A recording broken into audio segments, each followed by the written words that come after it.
I had to turn on my camera again because I had to say the obvious, that if you are seriously developing a open license through a dialogue, you would be talking to the parties who might potentially sign it. You also would be having a actual conversation, and I use the word conversation not in the corporate jargon sense, but in the plain sense. You would talk to people and you would listen to people. You wouldn't have a survey. This is patently a sham. The only actual feedback that is meaningful is from the third-party companies who are developing the ORC license and seeing what they are actually developing, because that is what they want. Also, as I go into in this video, they are trying to lie to us again in this draft OGL 1.2. And so, in union bargaining, when the other side is bargaining in bad faith, you are under no obligation to meet them on their terms. There is no point in engaging in a conversation when they are lying to you. So while I'm not telling people not to fill out the survey, I think it's important that if you do, to make clear not only that we think that the OGL should not be revoked, but also that this whole survey process is a sham, and we're not going to be dicked around and made to wait again for something that is completely plain and obvious for them to do. There was a big announcement yesterday on progress on developing an open gaming license for tabletop role-playing games. Over 1,500 companies have announced that they are going to support the initiative announced by Paizo to develop a system-neutral, irrevocable RPG license that they can publish their rules under that will be owned by no RPG company. And joining this alliance are Cobalt Press, Chaosium, Roll for Combat, and also the big VTT players Roll20, Foundry, and Fantasy Grounds. Meanwhile, Wizards of the Coast does not want to participate in that. They are putting out their draft of what they're calling an open gaming license and calling it a playtest, a curious word. Nor do they want to simply use the OGL 1.0a that creators have happily been using for the last 22 years with the belief that it was irrevocable. They include with their article a draft OGL 1.2 and say that they want feedback from the community on this draft, starting with an open survey that will be published today. Of course, they already know what we want. We want them to not revoke the OGL 1.0a that has allowed the community around Dungeons & Dragons to thrive. There are some important concessions in the draft language, but they are still trying to revoke the current OGL. There's a saying, if it ain't broke, don't fix it, which applies here. This process is a smokescreen that allows them to put on a charade of listening to what we're saying, and it also gives them a time frame in which they do not have to meet our demand. They can say that they are waiting until the survey closes and then speak again on February 17th after having 2 more weeks to compile the data. On the one hand, they at least name a date this time instead of leaving it open-ended. However, nothing stops them from putting out another draft and make this an endless cycle as they wait for the firestorm to die down. Nor is it a process in which we can be assured that the last version we see before they finalize something is actually going to be the final version. For more on that, see my last video. So those of us who support open gaming need to continue calling on Wizards of the Coast to not revoke the OGL. And if they want this new edition to be one that is open and friendly to creators, then why are they not joining the effort to develop the ORC license? I will analyze the draft 1.2. I take responsibility for the things I say. Most of them are things that I gleaned myself with the help of people on my Discord server. And also a few things that I share were brought up by Noah Downs, who is an intellectual property attorney based in Virginia. You can see his LinkedIn. He has a lot of experience, including with intellectual property law with video games. And he has an excellent summary of the OGL 1.2 himself. I'll preface what I say in that I am not a specialist in either contract or IP law, and neither Noah nor I is your attorney, and this is not legal advice. Overall, I think there are important concessions to the movement here, but the main demand of our movement to not revoke the OGL is not met. My analysis will be a bit dry, but I hope it will be clear, and it's also going to be kind of a headache in some points, but it will further underline that this would all just be resolved if they simply don't revoke. the OGL. I will be saying repeatedly throughout this video, if the OGL ain't broke, then why revoke? The one plausible reason they share here is that they want language to protect against hateful content produced by third-party creators. I will go into that language later, but suffice it to say that they can simply take the current OGL and add a sentence or two. But that's not what they're doing. It is yet another smokescreen. Because the obvious answer to address hateful conduct was that, and given their conduct over the past month and their continued lie saying that 1.1 was a draft when it was sent out to third-party creators as a contract to sign, we have every right to be suspicious. However, two goals do emerge, which is to still reserve to WOTC the right to revoke a license to third-party creators, as we shall see, and also to make it hard, if not impossible, for any virtual tabletop to be a serious competitor against D&D's virtual tabletop for playing Dungeons & Dragons. So I will start with the good news, which is that there are some noteworthy concessions in this document. It was clear that Wizards of the Coast does not want the continued publicity debacle they're having, because the third-party creators that are being screwed by the revoking of the OGL have been very effective at mobilizing the justified outrage of the D&D community and the overall tabletop role-playing game community. Wizards wants very much for them to come back, but the ship there may already have sailed.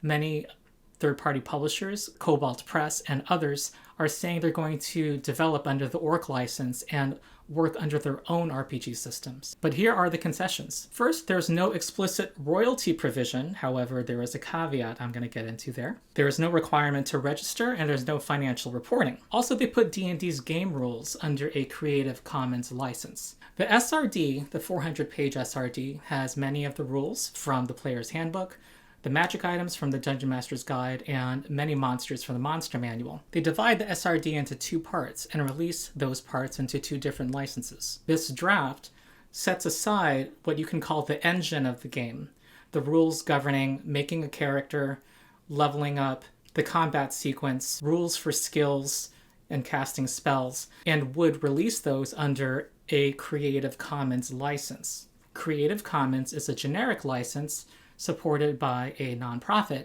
that allows others to use those rules. Whereas Noah Downs says that this might be simply a symbolic gesture because rules cannot be copyrighted, this does alleviate the concerns of third parties who were concerned about publishing RPG systems that Wizards might say were copying the mechanics of Dungeons & Dragons. It's an important concession on the point that Legal Eagle covered, which is that, no, you cannot copyright game mechanics. Now, is this an improvement? It is not an improvement over 1.0a, and one can say this is a smokescreen also from the fact that they're trying to revoke 1.0a. Also, they make this division between the Creative Commons, which is a tested open license, and OGL 1.2, where the races, classes, spells, magic items, and monsters in the SRD will live. This will be a recurring theme in this video, which is that what they don't say, what they don't include, is as significant as what they do.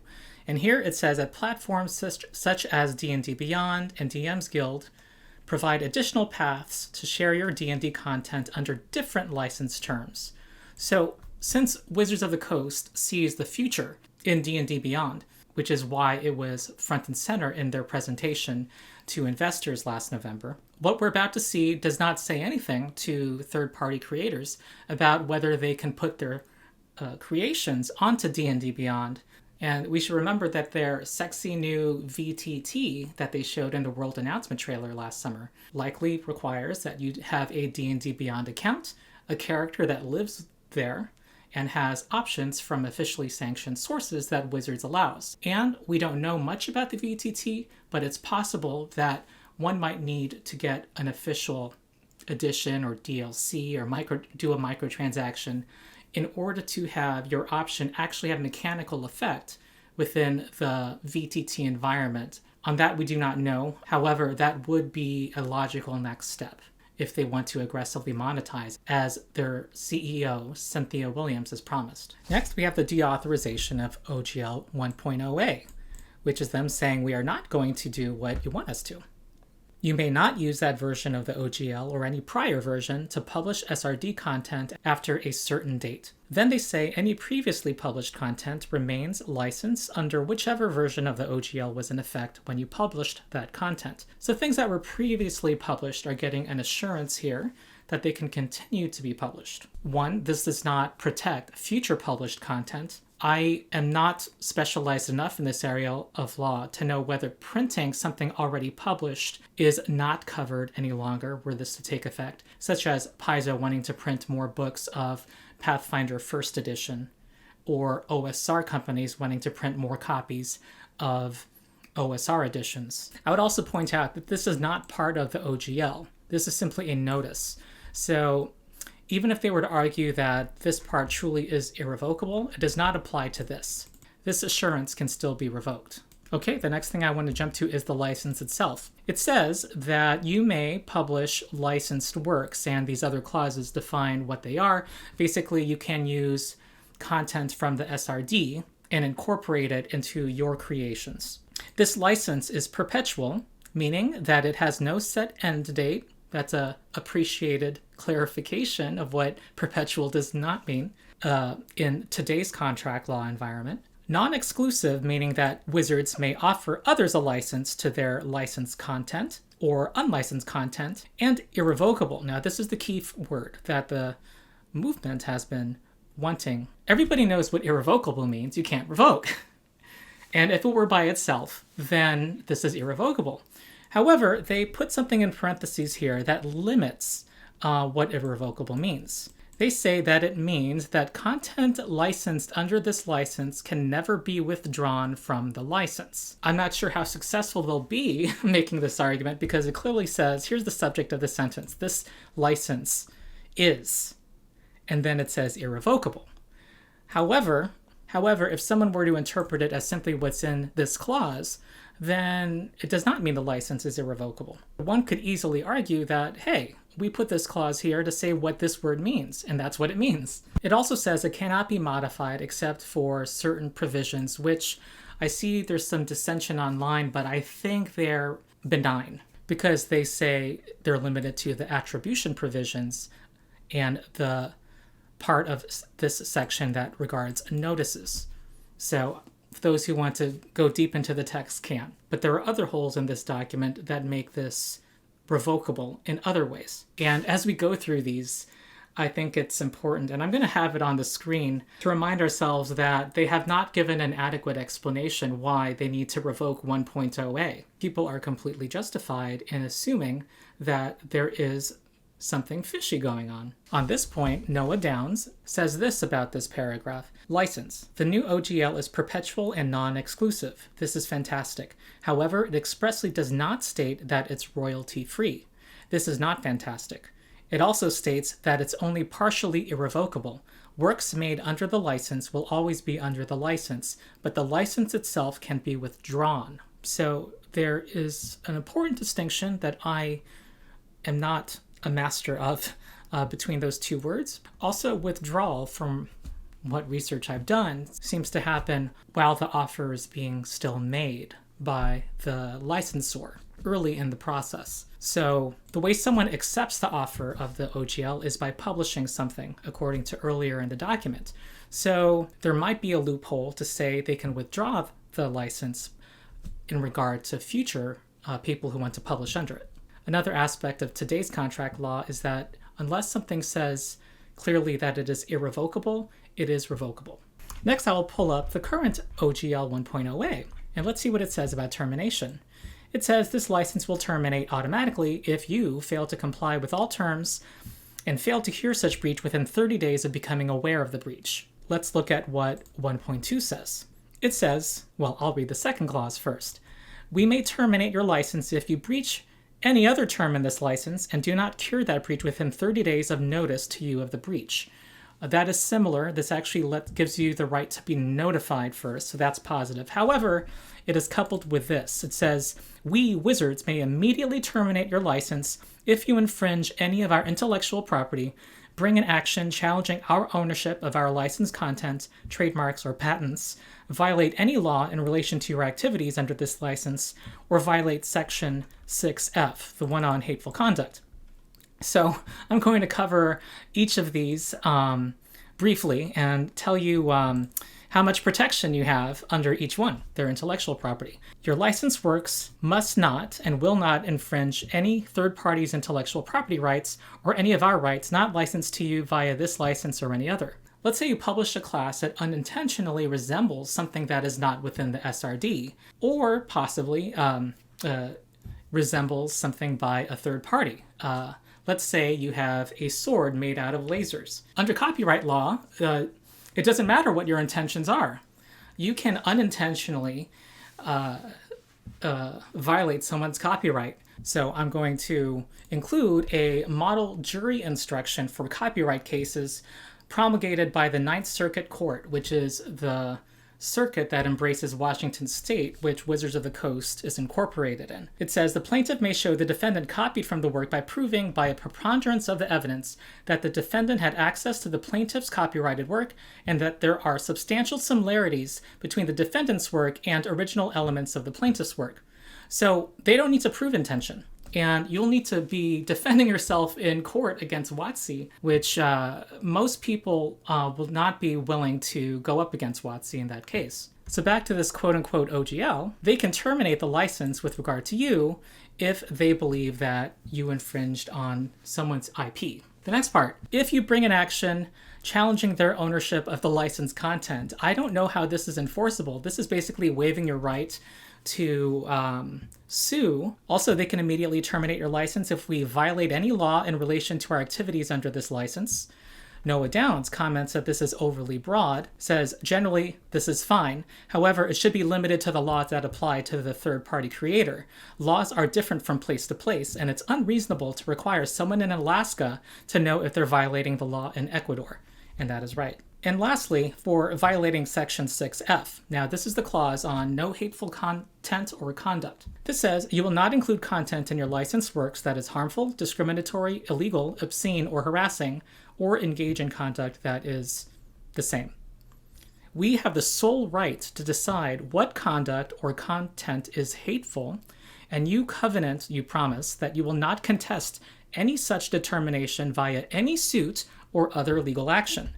Also, harmful is a very broad term. So Noah Downs says, this is a great morality clause, except that WOTC has the sole right to decide what is hateful here, and the third-party creator gives up all rights to fight that decision. That's too much power. So on the one hand, this clause is not acceptable. At the same time, I would not focus too much on this. We all kind of know that this issue is bait.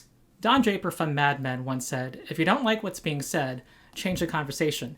And I think that Wizards would love to make this about them defending diversity instead of revoking the OGL. We will not take the bait. And the current lawsuit against the company claiming to be TSR to publish a hateful, racist version of Star Frontiers, which is unquestionably Wizards of the Coast property, can already be won through their misuse of copyright law. Anyway, if WOTC terminates your license, what are you supposed to do? Well, defend yourself in court, obviously. However, this waives your right to a jury trial, and that speaks for itself. I also wonder how this is enforceable, waiving your right to something that obviously helps the corporation versus the little guy. Which brings us to our next problem. Severability. This basically says that if any part of a license is held to be unenforceable, i.e. waiver of jury trial, Wizards may declare the entire license void, either as between it and the party that obtained the ruling, or in its entirety. They can say this whole thing is void. Otherwise, the balance of the license will be enforced as if that part did not exist. And that is a clear change from what the current OGL says. Section 14, Reformation. If any provision of this license is held to be unenforceable, such provision shall be reformed only to the extent necessary to make it enforceable. There is no provision to void the whole license. Why add that if you don't plan to undo the entire license someday? There are clearly some things here that are unenforceable. Somebody who may or may not be paid by WOTC might sue and want this waiver of jury trial removed. And then that triggers this section that allows the entire thing to be voided. Also, it says that if you ever have a legal dispute with WOTC, each party irrevocably waives the right to participate in any class, collective, or other joint action with respect to such a dispute. This will obviously hurt smaller companies and individuals compared to Hasbro. And according to Black's Law Dictionary, which is the dictionary recommended to all law students, a joint action is simply a suit that is brought or is defended by two or more parties. It does not have to be a class action. It could be Sally and Bob. And what may be one of the sneakier provisions. We'll remember that the OGL is simply a licensing agreement and does not contain any game rules in and of itself.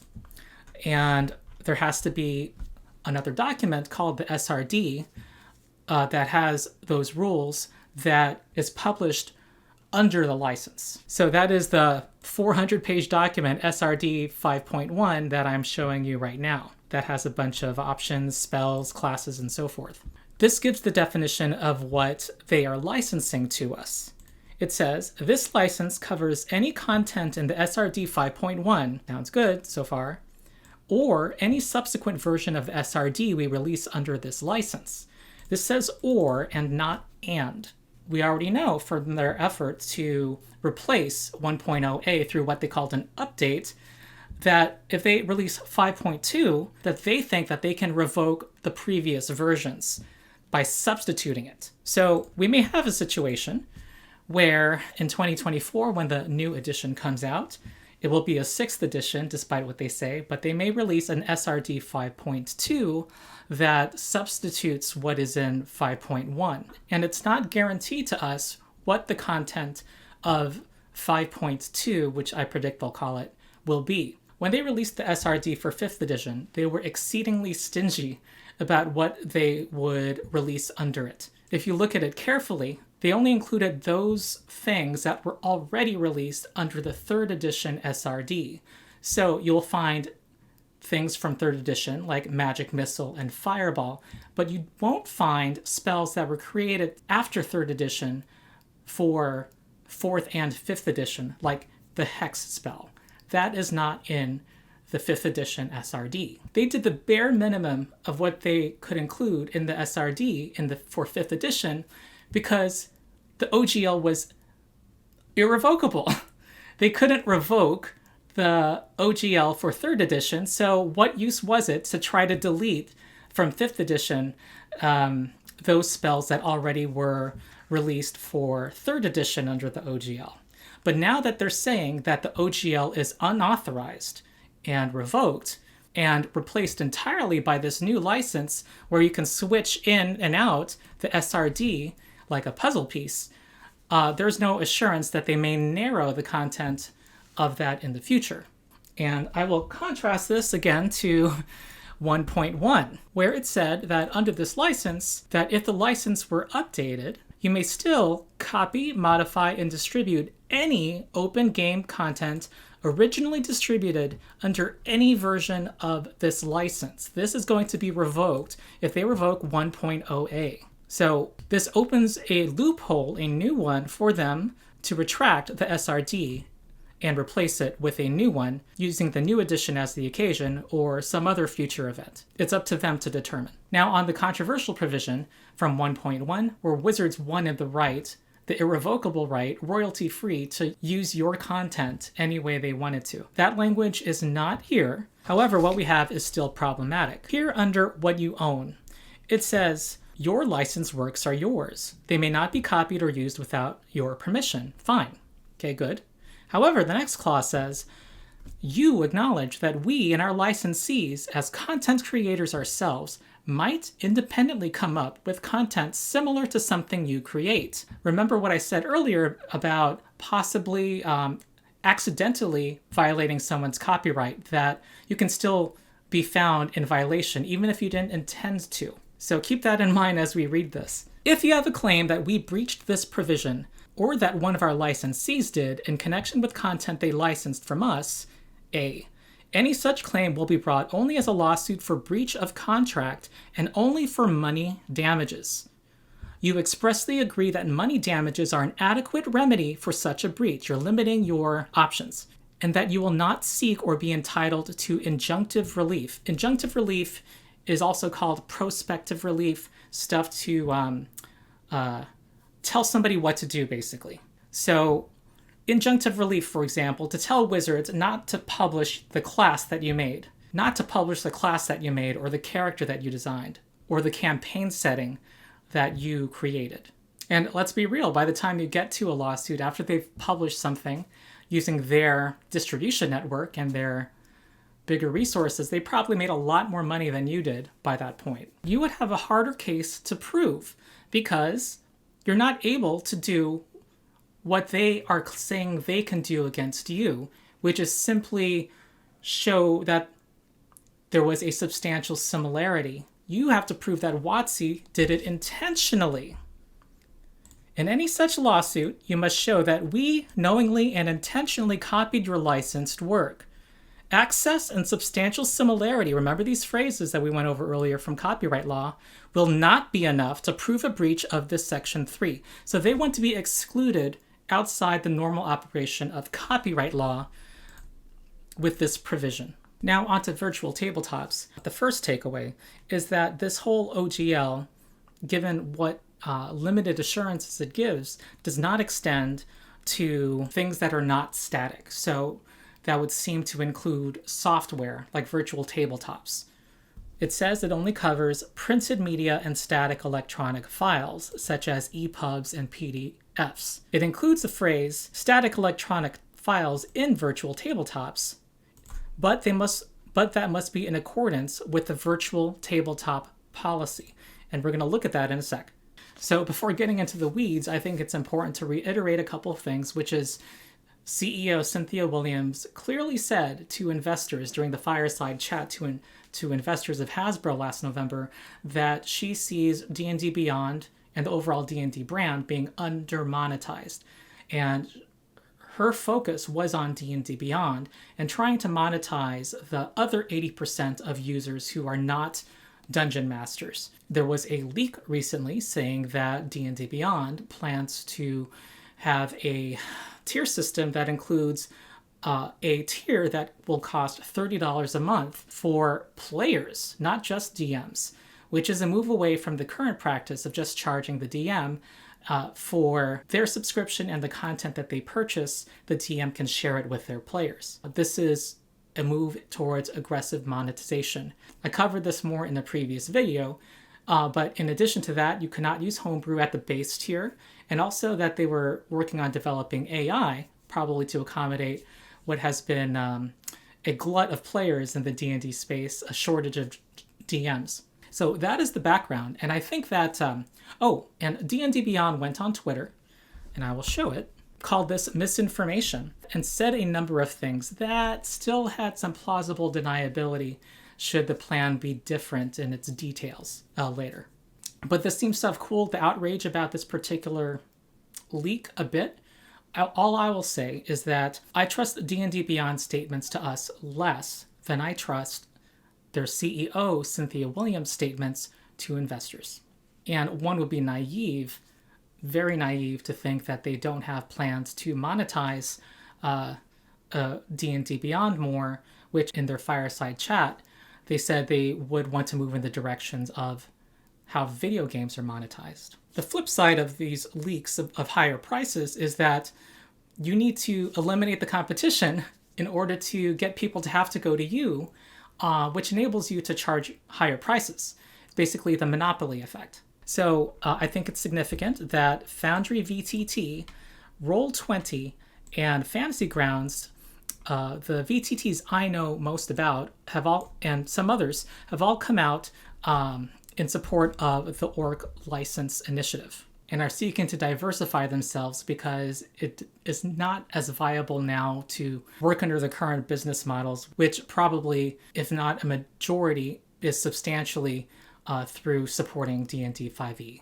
So what is the VTT situation? All of these VTTs are able to use the SRD, the System Reference Document. And the SRD is 400 pages, but it is not adequate for most Dungeons & Dragons players. I'm just going to show that the Wizard, for example, has only one arcane school, evocation. many players will want to have more options than that. So what Fantasy Grounds and Roll20 do is they sell data packages. Basically, the player's handbook is one package, and also Xanathar's Guide to Everything, Monster Manual, Dungeon Master's Guide, and so on. This is the current situation under the current OGL. And Wizards has every incentive to renegotiate these contracts that they have to impose onerous conditions on them, such that they have to give royalties perhaps, and have to up the prices of these books that can force them out of providing VTTs for D&D players. I want to start with that because that's entirely different from the controversy around OGL 1.0a, which concerns the use of that limited SRD, but also, perhaps more importantly, third-party content for the virtual tabletops. It's important to know that that's the starting place, that it's very limited already what they can use on these virtual tabletops, but for some reason that's not exactly clear to me, they want to revoke 1.0a with regard to virtual tabletops and the content on them.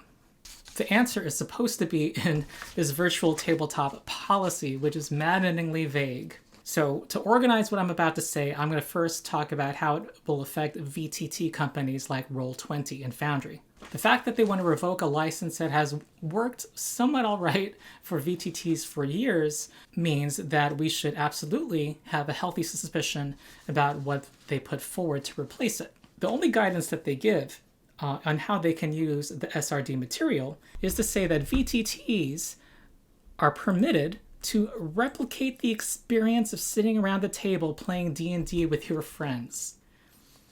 One cannot imagine a more vague language in a legal document. When you read the language that follows, it's basically things that are not like a video game. So animations of Magic Missile would not be permitted.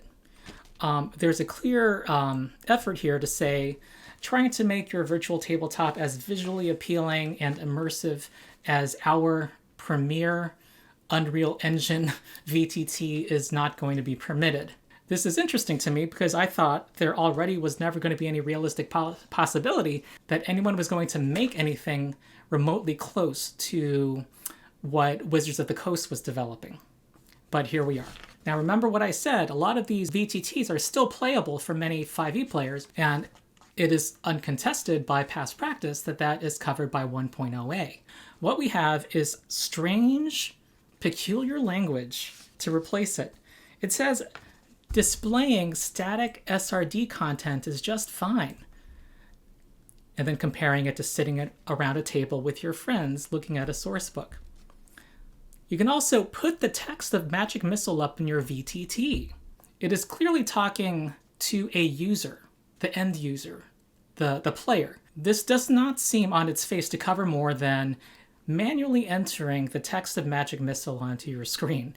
And it is not clear whether it includes those absolutely crucial data packs that VTTs rely on so that they can easily make a character without having to manually enter every ability description, spell description, and feat. If they simply didn't want to have animations, this paragraph was enough. However, they are trying to draw some strange distinctions that can't do anything but, because we're moving away from 1.0a and revoking that, can't do anything but be more restrictive than what currently exists. Also, why are they specifying static SRD content? Static content is already covered under 1.2, and it was supposed to be the dynamic content covered here. Why are we saying dynamic content is not covered here? Unless we're talking about no content entirely. Also, your digital character sheets in these virtual tabletop systems which are absolutely essential to players, are those static? Do they become non-static because they calculate your bonuses for you after you add levels and various abilities? Do they remain static if they flag errors for you, telling you you have not chosen a certain feat or ability score increase at this level? At what point have we crossed the threshold from sitting around a table playing D&D with your friends to playing something more like a video game? And who gets to decide? And remember, they want to not only revoke 1.0a with regard to VTTs, but also not let this OGL 1.2 cover virtual tabletops. And the only reason that would happen is if we're to have some significant impact on VTTs. The second group impacted is third-party companies who produce publications that often have digital versions of their character options, monsters that can be sold or used in virtual tabletops. I'll remind you that the main market to be used in a virtual tabletop is D&D Beyond, and we have no language at all telling us what's going to happen there for third-party creators. With regard to third-party VTTs, it says this. What about OGL 1.0a? Does this policy apply to that? Yes, you can upload your already licensed content to a VTT. So obviously that does not cover future content, which is where the money's at, but also even past licensed content. It is now no longer authorized under 1.0a. It has to live under this policy that raises suspicion, is vague, and clearly has the intention of enabling Cynthia Williams to meet her promise to her investors. And finally, and perhaps most importantly, this is utterly silent for third-party creators who want to create new content for D&D going forward. This only covers SRD content. But what about SRD-compatible content? That normally would be covered under an OGL, but this 1.2 would not apply to virtual tabletops. And I want to demonstrate that currently Pathfinder 2e, because it's published under the OGL, does not have these restrictions. And this is what you can do in Foundry Virtual Tabletop with the right free modules today. And I'll list the modules in the video description. You can have an animated magic missile. So if Wizards has its way, every company that publishes under the OGL would not be able to do that in virtual tabletops that are not Wizards virtual tabletop. And as things stand, one would have to go with a company that publishes under the ORC license in order to be assured that virtual tabletops that are not owned by WOTC can give a whole suite of features. So that was my somewhat excruciatingly long, and I hope it wasn't too boring presentation, but it required some detailed analysis of a not very short document. So where do we go from here? They will now put out this survey today in order to get their feedback on something, which, as I said earlier, they already know what our feedback is. We want them to not revoke the OGL.